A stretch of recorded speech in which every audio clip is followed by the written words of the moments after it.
Hello everyone, welcome back to Lucky Crit.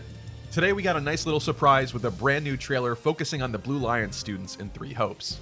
As we speculated, it definitely seems like we'll be getting at least all of the original students of each class playable with this game, and I'd expect to see a Black Eagles and Golden Deer trailer here before too long. So I'll be sure to update you when we do. This trailer finally gave us a look at the missing Blue Lion students that we've yet to see, including Ash, Annette, Ingrid, Sylvain, and of course, the lovable Felix. Starting off here, we finally get to see Timeskip Dimitri fighting enemies for the first time in video form, alongside more hints of his thunder element and enemies becoming shocked. We then get to see Dadu doing his ground smash once again, and we finally just received the news tidbit that revealed that Dadu can actually charge to unleash an explosive attack, causing knockback in a wide area, so this is likely what we're seeing right here.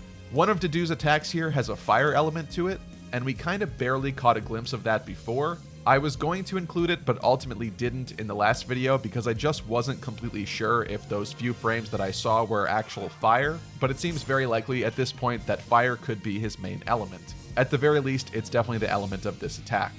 Seeing new Mercedes in action here is awesome as well, and I love that her tome is floating around her just like Ishtar's tome does in Heroes. Her first attack definitely looks like Ragnarok, and I absolutely love the attention to detail that they're giving to each character in terms of their spell lists and abilities, but more on that later.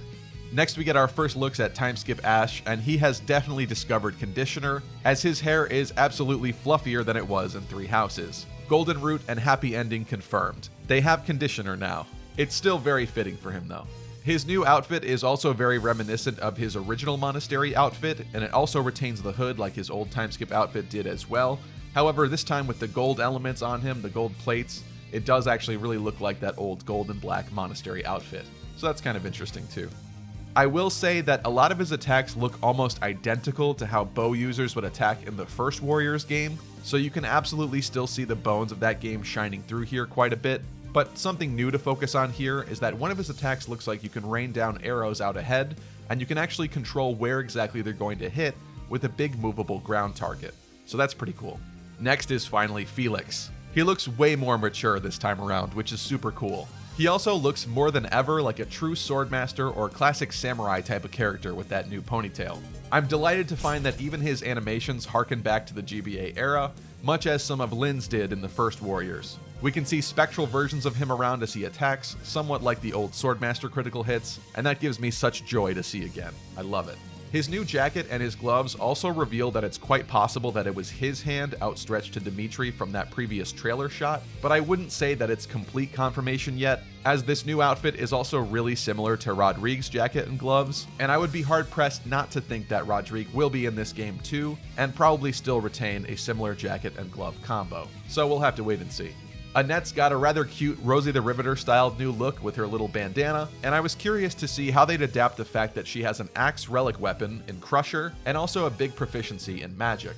I remember there being some folks when Three Houses first came out talking about how they felt that Annette was canonically more of an axe user because of it, even though Crusher inflicts magic damage, and her canon outfit before the game updated had her time skip appearance in the Warlock class, indicating that that's what developers felt would be more of her ultimate class. Anyway, they blended the two here into her moveset, which is super cool, and she also casts a lot of wind magic that totally fits with her wind-based spell list from Three Houses. Once again, loving this attention to detail and customization for each character. One thing that I wanted to discuss that I'm pretty excited about is that I'm hoping that there should be more variety to the units and playstyles in this game, especially when compared to the first Warriors game, considering they're bringing back the Three Houses class availability, where you can customize units however you like. In the first Fire Emblem Warriors game, a lot of characters had duplicated but just slightly altered movesets and animations. A lot of fans called them clones of each other, and with this game, I'm sure if you make two characters Pegasus Knights, for example, they'll probably have some pretty similar attacks and animations, but at least you'll have the freedom and variety to class characters however you want. And plus, with personal skills returning, personal elements and effects, and even combat arts, I think we're in for an even more fun and variety-filled experience this time, and I can't wait. If you're wondering what I'm talking about with all this, be sure to check out my video from earlier this week for more info on that, in terms of character elements and personal abilities and such. Sylvain looks slightly more boring, but also like he took a hairdryer to his hair and blew it out a bit. It's oddly fitting in a slightly more mature and respectable way. He's also kept his green scarf and parts of his original Timeskip armor. A lot of his attacks remind me of characters like Xander from the first Warriors game, and that would definitely make a lot of sense because why recreate the wheel? They probably started there and altered those previous animations into this new version of a Paladin moveset. And of course, he also has his classic Lance of Ruin. His little wave at the end really gets me too.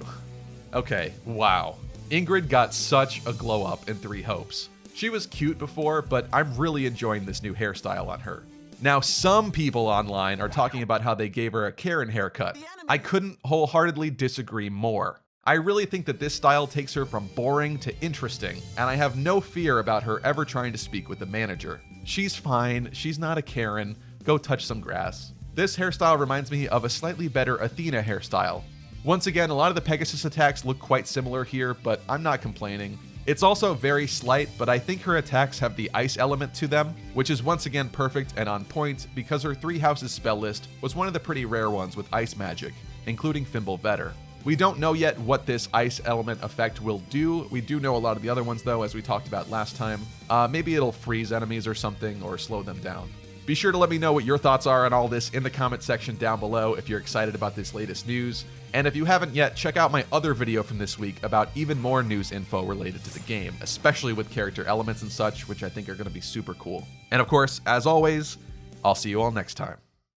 In Three Hopes, it seems that each character will perform better or worse at certain tasks. Just don't let Dimitri eat the weeds. Please do not eat the weeds.